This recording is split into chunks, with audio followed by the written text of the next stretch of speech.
Thank you, Mr. Chairman. Thank you, ladies and gentlemen, for coming. Thank you, Dr. Turek, for that very spirited opening to the evening. I should say first it's a great honor to be in the capital of the great state of Virginia.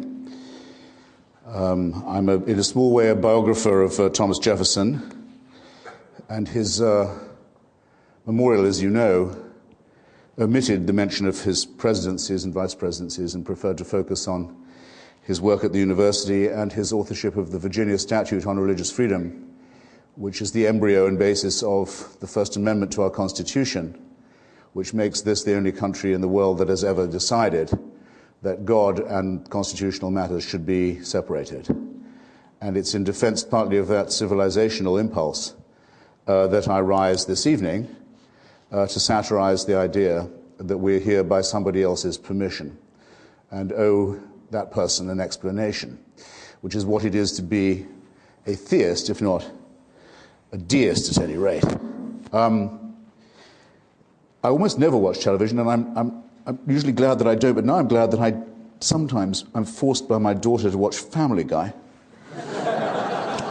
Because you may possibly have seen the moment when the chubby father comes down in the morning and looks at his cereal in the bowl, accepting one of your more sophisticated challenges, sir. And he says, "Look at this." It says, "Woo, woo, woo, woo, woo." And his daughter says, "Those are Cheerios, Dad." But I accept the ontological challenge. And I accept it in this way. The answer to the question with which we confront ourselves tonight, or are confronted if you prefer, does God exist, is to me, yes, it does. It must do. It must do because it is so real to those who do believe in it.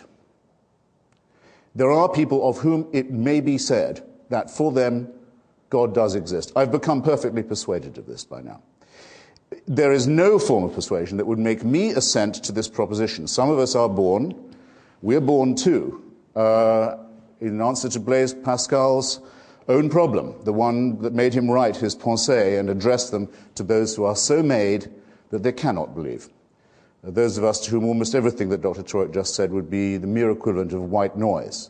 I suppose it's my job this evening to explain ontologically how that is the case. Perhaps I'll do it by force of example.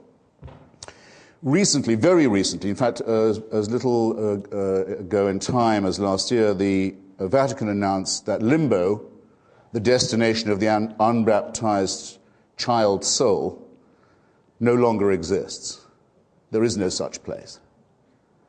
St. Augustine was in error, it appears, in sending so many children, at least the souls of so many unbaptized children, to this destination for so long. Among the comments that I heard about this, among the mildest, actually, was that of a woman raised in the Catholic faith whose child had died before baptism could take place, who had for many years believed that that's where her unbaptized child had gone. And she said, "They can't tell me that place doesn't exist. It's been as real to me as anything possibly could be for so long. They've no right to tell me now that this no longer exists." Ontologically, limbo exists for those who believe in it, just as God does. I'm not here to deny that. It's only a few decades now since the rival church, the Church of Rome, the Church of England, announced that really no one actually goes to hell.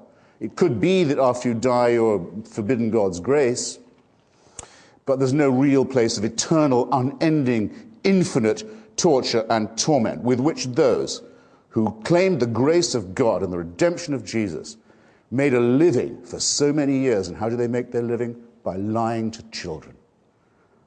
Think of it. Hundreds and hundreds of years of people proudly earning their keep by lying to children and terrifying them and saying that because they could do that, they were morally superior to us.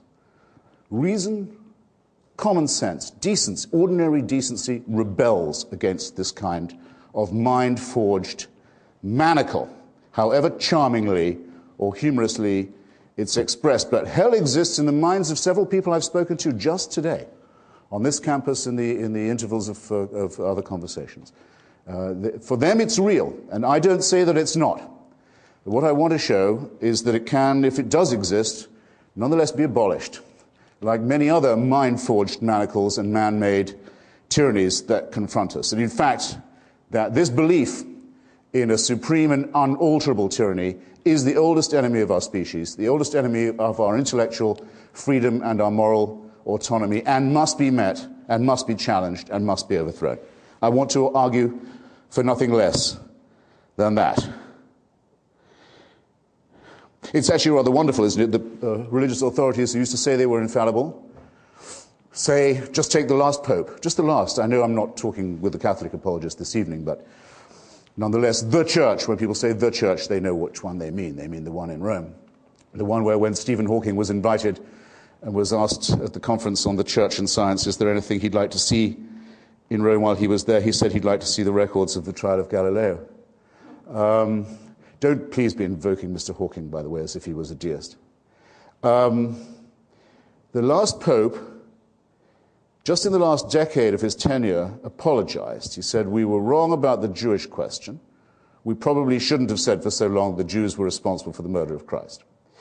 We were probably wrong in forced conversion of the peoples of the Indies, as they were thought of, the isthmus and the southern cone of our hemisphere. We were certainly wrong. We owe an apology to the Muslims for the atrocities of the Crusades.